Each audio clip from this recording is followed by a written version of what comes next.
Hi guys, welcome to episode 5 of Fresh Takes and Mistakes. I'm Susan, and today we're going to discuss self-sabotage. Now, before I get started, I do want to talk a little bit about why it's been just a tad longer than anticipated since the last time I posted an episode. I'm not going to get too deep into it, but I do want you to know that I had every intention of posting on Thursday. However, an opportunity to attend a Black Lives Matter protest in town did present itself, and I felt obligated to go ahead and attend that. Also, I felt like the issue was just a tad more pressing than posting this in our current climate. However, I do want to continue to help you guys as much as I can with your goals, whether they be weight loss or something else, and I intend to continue posting fresh takes and mistakes moving forward every week, if possible at all. So thank you so much for your patience. I appreciate your patience and your support, and I did want to just let you know that that was the reason why I didn't post on Thursday, and like I said, I won't get too deep into it because it's not my story to tell necessarily. I don't live the life of a person of color. However, I do try to support the Black Lives Matter movement in whatever way I can. And on Thursday, it just happened to be attending a protest. So today I'm going to discuss self-sabotage. I have personally experienced this in many different spots along my journey in the last year and a half, and I do think that a lot of people will benefit from having this conversation. Just a little bit about my personal journey. I have always been heavier. So for me, whenever I start to lose a little bit of weight or start to be successful when it comes to my fitness journey, I do tend to encounter a little bit of self-sabotage. Now, I come from a broken family. My mom was a single mom for most of my life. However, I do have some fantastic father models in my life, and I do appreciate them. But I will say that I think a lot of my self-sabotage may have something to do with feeling like maybe I'm not worthy of being the person that I want to be, or being as healthy as I want to be, or whatever that case may be. And you know, this isn't really about self-pity or anything like that, but we all do have underlying reasons why we self-sabotage whatever our goals are. So I find myself self-sabotaging whenever I get to a point where I feel like I'm getting to be a little bit successful when it comes to really any aspect of my life, but especially my fitness. And it just all goes back to kind of, in order to rein yourself in on that, is doing what makes your body feel good. You know, we get to feeling a little bit sorry for ourselves, and we sabotage ourselves maybe by overeating or eating things that aren't necessarily as good for us as, you know, the things that we're eating should be. And, you know, that may be like an emotional crutch or just kind of an instant gratification thing to try to make yourself feel better. And, you know, you just want to remember that in the end, you're really not going to feel any better if you do self-sabotage in that way. I find that as a whole, we humans seem to think that success, once we start to experience a little bit of it, it kind of just continues, or we've done, you know, we do so much work and then we don't have to do any more work in order to experience that success or to get where we want to be. We think there's an end point. And when it comes to a lot of journeys in most situations and most goals, you really don't have an end point. You have to come up with a new goal to continue moving forward.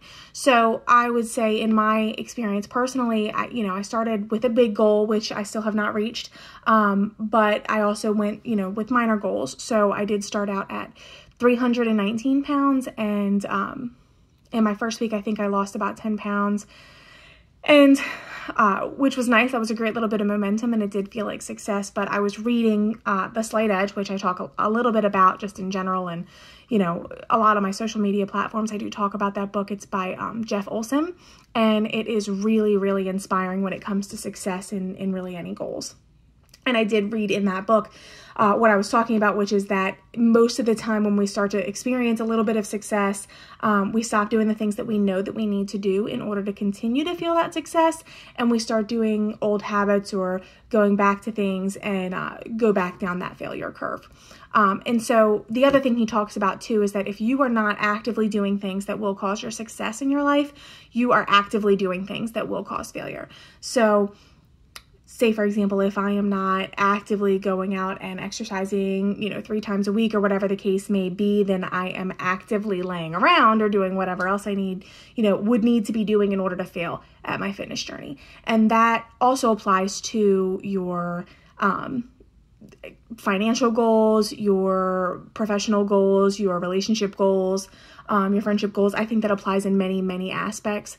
I would say if you're not actively trying to reach out to family members and friends and people you want to build and keep strong relationships with, then you are actively damaging those relationships by not doing so, or doing other things that may cause that person or those people to feel less important to you. So you're damaging those relationships. It's the same thing that goes with your finances. If you're not actively saving money, then you're actively spending money, and you are definitely, you're either actively saving and then working on that success curve, or you're actively spending and you're working on that failure curve. There really is no middle. Now, they do kind of feel the same. So the way he talks about it is they feel kind of similar in the beginning.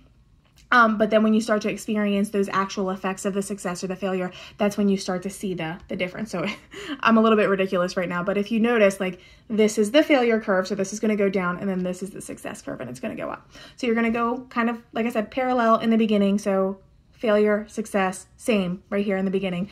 But then over time, you're going to experience kind of a change.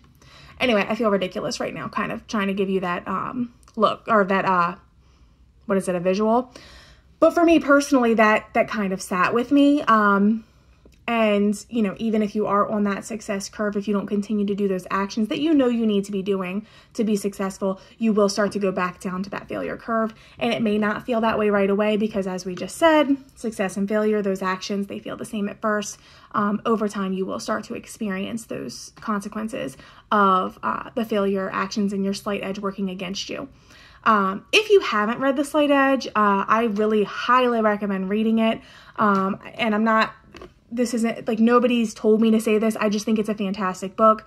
It's taken me over a year to finish it, not because it's not great, but because it takes me time to have it resonate. I have to really think about the information that I'm getting, because I think it's really good, productive, positive information, and will really kind of, help me personally in my goals. And if you're not a reader, I also really like to listen to books. So that's another thing I recommend doing. You could always look it up on like Audible or Amazon Books or whatever the case may be and listen to it, because it's a great book.